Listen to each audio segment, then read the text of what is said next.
I wanted to talk to you about joinery because the question often comes up of what is a joint, how do you make a joint, what kind of joint do I apply to this or that?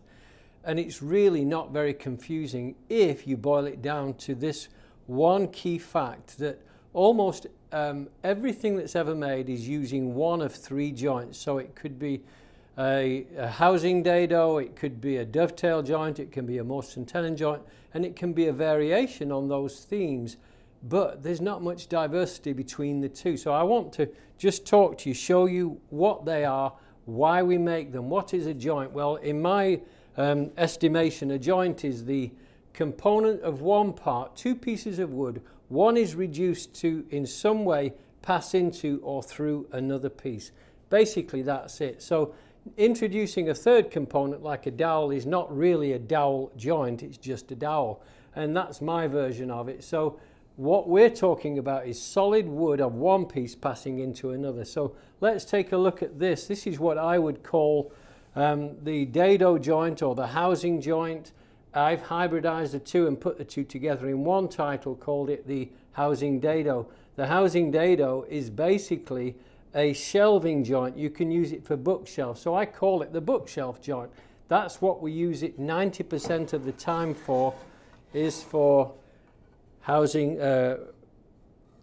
one piece of wood into another and making this super strong, resilient joint that takes the weight of hundreds of books and keeps the whole case together. Sometimes we combine it with other joints, like here I've added a mortise and tenon joint. But let's focus on this particular joint because it's not just a bookcase joint. It can be used, as in this case, we can use it for a housing to take the steps on step ladders. We can use it on the backs of drawers. I've got a drawer here in one of our recent projects where we've taken a piece of wood and passed it into the two sides. This is just called a housing dado. So there's another application for that particular joint. So lots of applications, variations, but there's only 2 or 3 types of housing dado or dado joint. They can be stopped and stepped, and they can be through. That's basically what we do for our housing dados.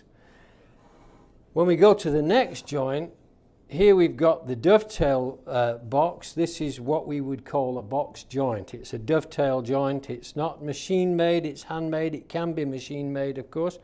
And this is where we've dovetailed the corners. The neat thing about the dovetail joint is it's super strong. When you glue this together, you put the joint together, it lasts for 100 years, 150 years, 200 years or 300 years.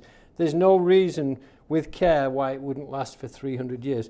Box joint, yes, you can use it for all manner of boxes. You can have it 10 times taller than this, you can have it 4 feet longer than this, and it will still be a dovetail joint. I've even seen buildings with dovetailed corners for pulling the joints together and keeping them in place. So this is a wonderful joint box. We've made tool chests and all kinds of things with it. So that's the dovetail joint.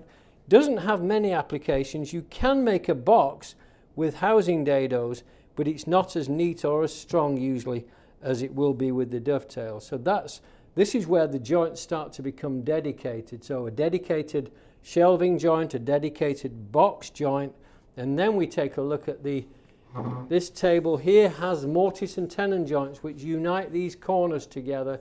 But thinking on this, if you see this as a 3-dimensional object, why not think 2-dimensionally? Think about a flat frame, a window frame, a door frame, things like that. This is really what I call a frame joint. We use it for dining tables, for chairs, for all manner of things.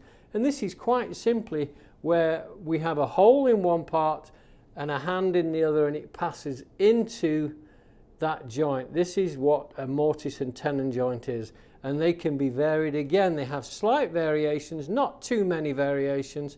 So with this joint, you're going to make all of the frames you ever make.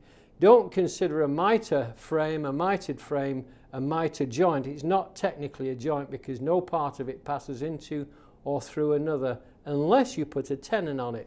In that case, it becomes a tenoned mitre. It's still a mortise and tenon joint. Variations on the theme, lots of them, but 3 joints and a few variations, and it will make just about anything that's been made from wood.